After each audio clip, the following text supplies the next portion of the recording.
But it is increasingly difficult to ignore this essential religious aspect of culture in many places.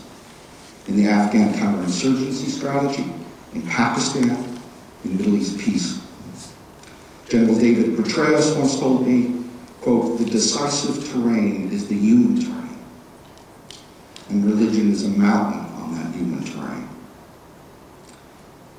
But just as important as the role of religion is the nature of religion.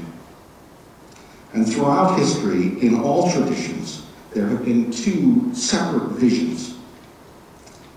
The first is religion as a source of tribal identity. This has been the norm in many places and times for centuries in Western history.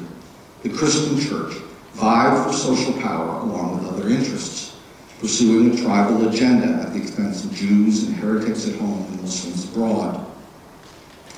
Christians wanted to see their own theological distinctives written into law, to see their enemies punished.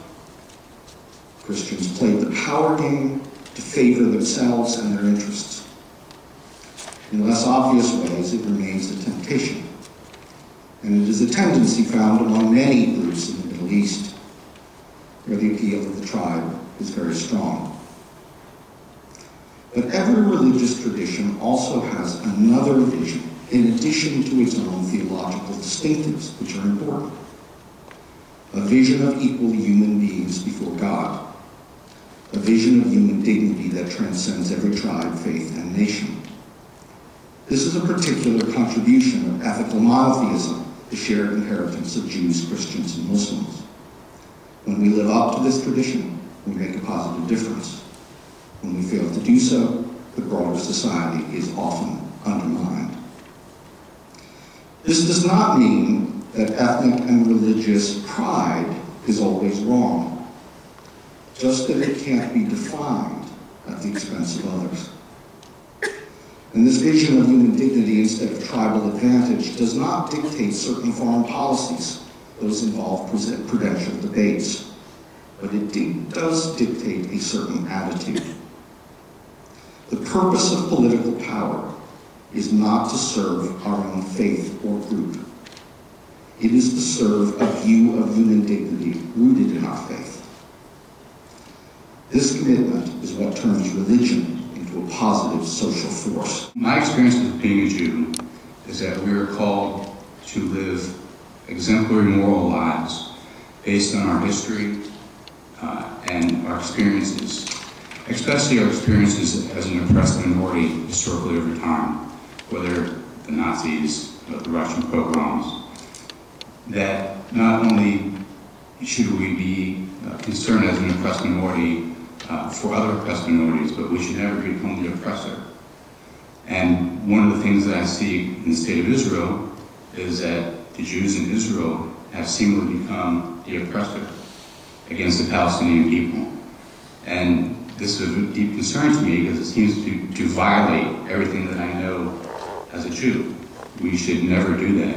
In fact, we should do the opposite. We should be doing everything, at least the Jews in Israel should be doing everything to assist the Palestinian people to develop themselves. Looking at religion as a political force, in the Middle East specifically. Now, you talked about the Yuppies in Tel Aviv negotiating with the Yuppies in Ramallah, and someone who worked on the peace process, I can tell you that's true. One of the ways I illustrated that is, advise people, anyone here, to make a pilgrimage to the Holy Land and go to the American Colony Hotel, which is one of the most beautiful hotels in the world, any Friday or Saturday.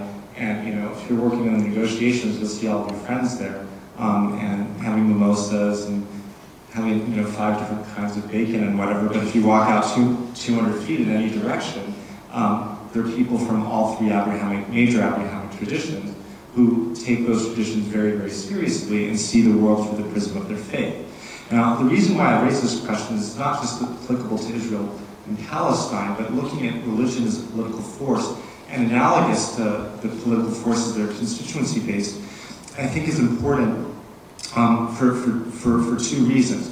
One, in Israel and Palestine specifically, the peace process hasn't brought peace to anyone, whether it's Israeli or Palestinian. For Palestinians, 40% decline in GDP since the beginning of the peace process. Before they could move freely in their land, now they can't move between their own towns and villages. Both sides, thousands of people dead, Israelis very much terrorized for the whole entire duration of the peace process.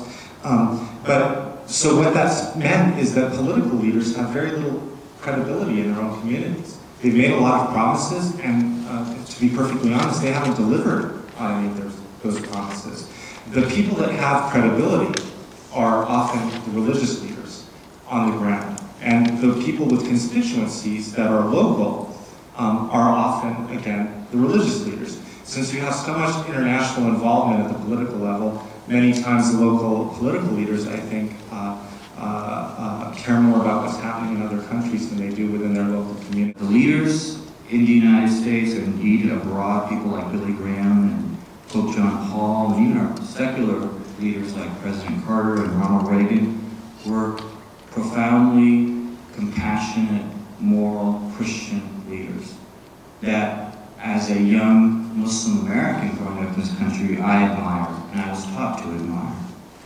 Now fast forward to the current day, and we have comments from individuals like Franklin Graham, who described Islam as an evil and wicked religion, or Pat Robertson, who calls Islam a cult bent on world domination. And I'm not even going to get into the comments of Reverend Hagee and his comments about Muslims and Catholics.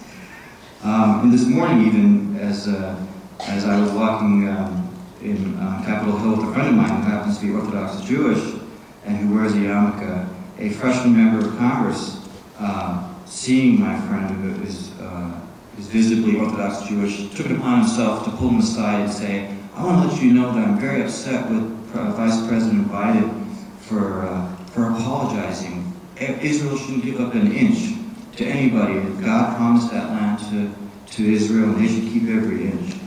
So that brings me to my question. As Americans, and for many of us as a predominantly Christian country who are involved in places like Afghanistan, Iraq, Israel, Palestine, has faith become more of a politically strident badge that one wears? Is this temporary? Is it because of 9/11 only? Is there indeed a clash of civilizations? Is this temporary? Can we go back to the time where Christianity is seen as a force for good, even in Muslim, predominantly Muslim countries?